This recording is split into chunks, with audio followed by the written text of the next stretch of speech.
Assalamualaikum warahmatullahi wabarakatuh.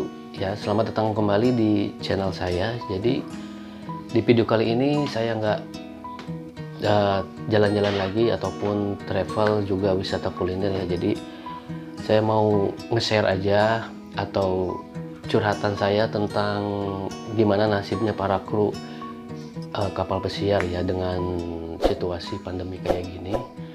Jadi saya ini pulang dari atau habis kontrak dari kapal itu sekitar tahun lalu ya, tahun 2020 pada awal Februari sekitar tanggal 7. Jadi dari tanggal 7 Februari 2020 sampai sekarang udah awal Maret ya, udah setahun lah, bisa dibilang setahun lebih. Belum bisa join lagi ya. Jadi dikarenakan semua kapal pada kosong karena pelaturan CDC tentang corona ini, nggak bisa merekrut atau membawa tamu lagi dikarenakan pandemi ini. Tapi ini bukan terjadi pada saya aja gitu, jadi mungkin pada semua kru juga, 90% kru lah, semua kru dipulangkan gitu. Ya, dengan kejadian ini saya bisa belajar gitu atau mengambil hikmahnya bahwa dengan situasi seperti ini kita harus memutar otak atau kreativitas kita untuk tetap survive atau bertahan dengan tanpa kerja di kapal gitu. Misalnya memulai bisnis yang baru ataupun belajar bisnis online atau apalah, yang penting kita bisa bertahan hidup atau bisa makan untuk mencukupi anak keluarga kita ya. Buat yang masih single mungkin agak nggak terlalu terasa ya dengan berbulan-bulan ataupun hampir setahun di rumah karena masih single ya. Tapi buat para kru yang udah berkeluarga mungkin agak berat gitu, karena dituntut untuk kebutuhan keluarga ya, tahu sendirilah kalian atau gimana. Jadi dampak corona ini bukan seperti yang saya bilang tak barusan, jadi nggak terjadi sama para pelaut aja ya, mungkin hampir semua orang di dunia ini merasakan dampak corona ini ya. Dan dari kembali lagi ke kru kapal pesiar, jadi semua kapal itu sekarang berada di tengah laut ya, jadi tanpa tamu gitu atau tanpa passenger. Dan dari 100% kru ada 10% kru berada di kapal pesiar tersebut gitu.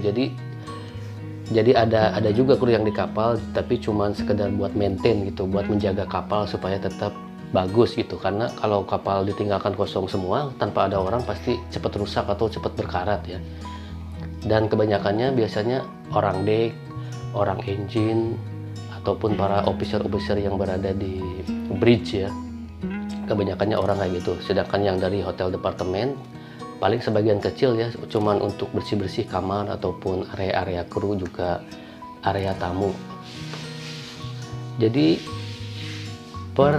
cancelan cruise ini bukan tanpa sebab ya. Jadi seperti ini, karena ada pelaturan CDC.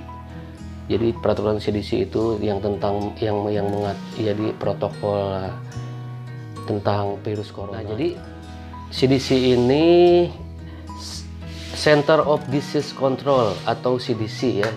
Jadi pusat kontrol kesehatan gitu yang berpusat di Amerika. Jadi dia belum mengasih izin untuk melakukan cruising ya. Ditambah dengan kebijakan pemerintah Kanada.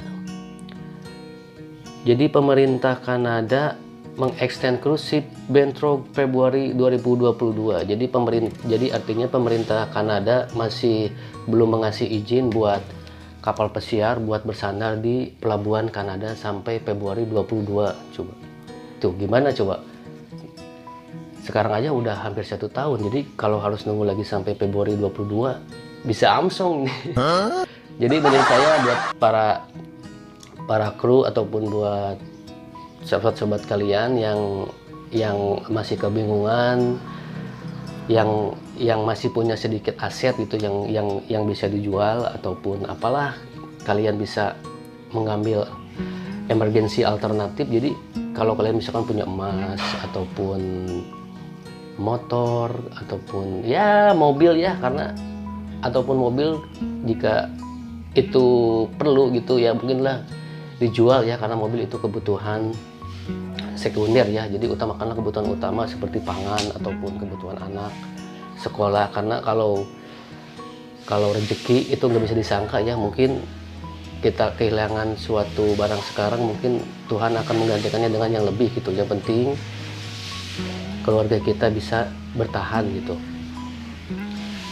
Nah, dan dibalik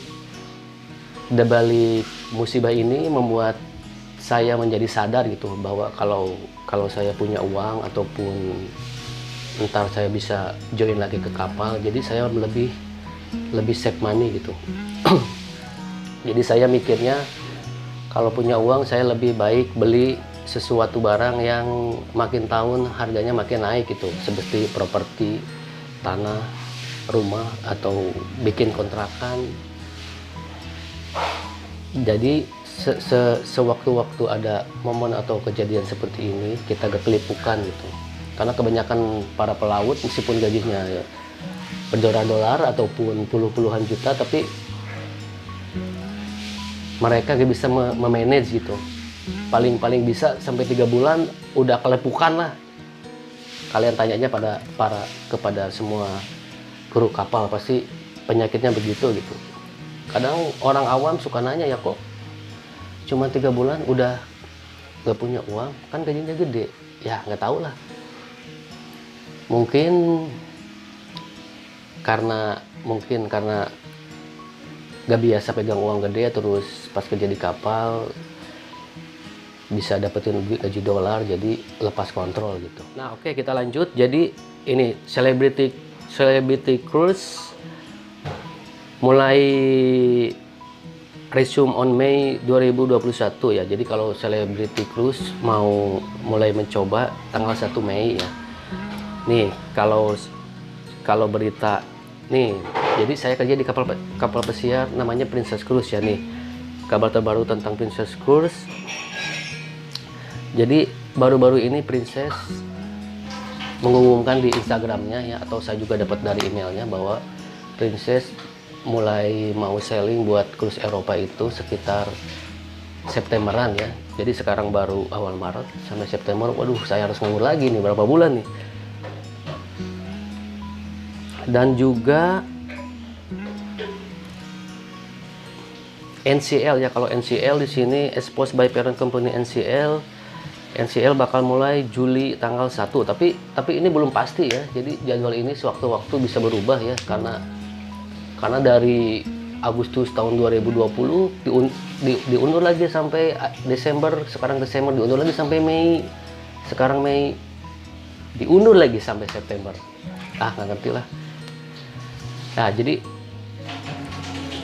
seperti yang saya bilang, saya juga sekarang berusaha atau memulai bisnis baru lah, bisnis kecil-kecilan ya, buat saran saya buat para pelaut. Jadi mulailah berbisnis di rumah kecil, dengan modal kecil dulu ya. Dan para yang masih belajar tentang ilmu perhotelan nih, buat kesempatan buat kalian ya. Jadi kalian harus memperdalam ilmu atau belajar bahasa Inggris dengan benar-benar ya. Jadi kalian mempunyai bekal buat kerja di kapal pesiar itu dengan penuh pengalaman ya.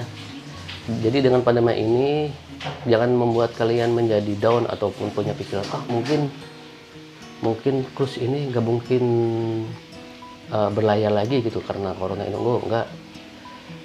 Jadi dengan usahanya pemerintah Amerika ataupun CDC untuk melakukan riset tentang virus corona, kan sekarang kan udah mulai ya, ada vaksin gitu. Jadi mungkin nggak tahu akhir tahun 2021 ataupun awal 2022, semoga aja tetap cruise line bisa jalan lagi gitu. Oke, buat para pelajar, kalian mantapkan pengalaman. Habis kalian sekolah pariwisata, kalian training di hotel, dalamin bahasa Inggris dengan bagus. banyakin praktek, banyakin ngomong bahasa Inggris, jadi pas kalian nyampe kapal nggak kaku gitu. Karena pengalaman saya sendiri pas kontrak pertama di kapal, pas ngomong bahasa Inggris itu kan dengan kadang-kadang kan ada aksen orang setiap negara beda-beda gitu, jadi agak bingung gitu. Nah, dengan kalian bisa dengan kalian punya modal bahasa Inggris yang bagus, kalian akan menjadi mudah lah buat kerja di kapal gitu, dan cepat naik posisinya gitu. Oke, cukup sekian update saya tentang kapal pesiar. Semoga dengan peristiwa ini menjadi pelajaran buat kita para pelaut, terutama untuk bisa usaha di darat, di dekat keluarga, dekat anak. Karena pas kita di kapal pengennya itu pengen cepet-cepet pulang gitu, pengen cepet-cepet pulang. Baru aja seminggu di kapal udah kangen rumah. Dan pas kita liburan selalu pengen lebih lama gitu, karena kalau normalnya kalau kita kerja di kapal ada yang 5 bulan di kapal, ada yang 6 bulan gitu, terus pas pulang kita dapat libur kadang 2 bulan 3 bulan, rasanya kurang gitu. Nah, dengan kejadian ini kita tahu gitu bagaimana rasanya dekat dengan keluarga itu. Jadi kabar ini bisa dibilang kabar buruk ataupun kabar baik ya, jadi tergantung kita melihat dari sisi mana gitu. Jadi kalau dilihat dari sisi keluarga ini baik ya, karena kita bisa bertahan lama dengan keluarga gitu. Tapi di sisi finansial ya begitulah sebaliknya. Oke, sekian info tentang kapal pesiar dan curhatan saya sebagai seorang pelaut. Semoga video ini menjadi motivasi buat kalian. Dan wassalamualaikum warahmatullahi wabarakatuh. Bye bye.